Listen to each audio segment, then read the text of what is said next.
Para po sa ating unang liham, ito po ay galing sa ating ka-Barbie na itago natin sa pangalang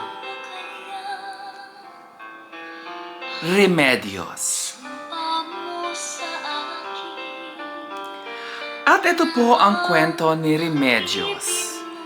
Dear Tia ka-Barbie, itago niyo na lang po ako sa pangalang Remedios. Ka-Barbie, ako po ay isang OFW na nagtatrabaho sa bansang... Sandali lang po, ang ingay naman! Wait lang, ano ba yan? Hinaan naman ang ating audio. Ayan po, nagpabalik ang inyong Tita Barbie. Pasensyahan niyo na po.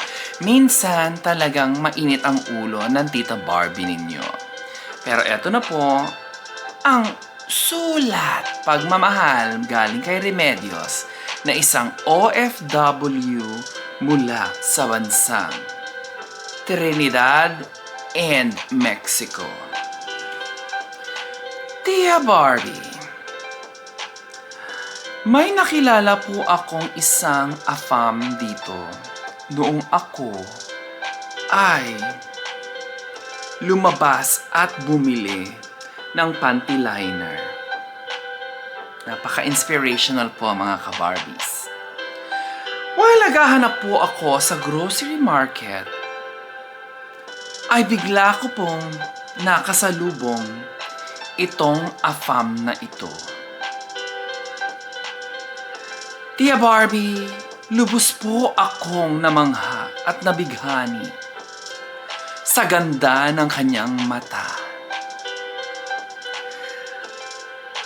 Ang isang mata niya po ay kulay berde at ang isang mata niya naman ay kulay bugahaw. Wow! Magkaibang kulay. Tita Barbie, hindi ko po mapigilan kundi sundan ang aking AFAM na nakita sa grocery. Bibili ho sana ako ng panty liner, Tia Barbie. Ngunit, nakalimutan ko po ang aking bibilhin. Bagko, sinundan ko po si AFAM. Tia Barbie, nagulat ako sa aking nadiskubre. Dahil, Tia Barbie, si AFAM,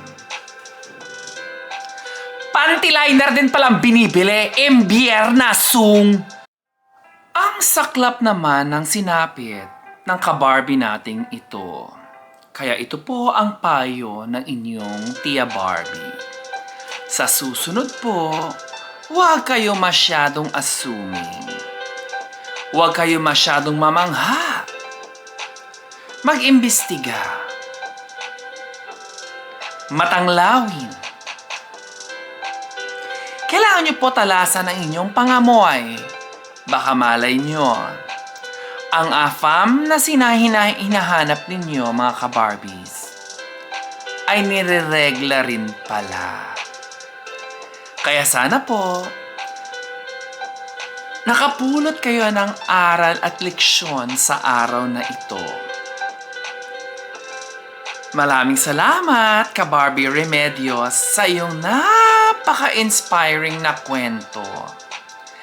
Kaya hanggang sa muli po mga ka-Barbies, sana po ay patuloy yung subaybayan ang ating Dear Tia Barbie Doll. Maraming salamat po at pagpalain kayo ng buong may kapal. Salamat po.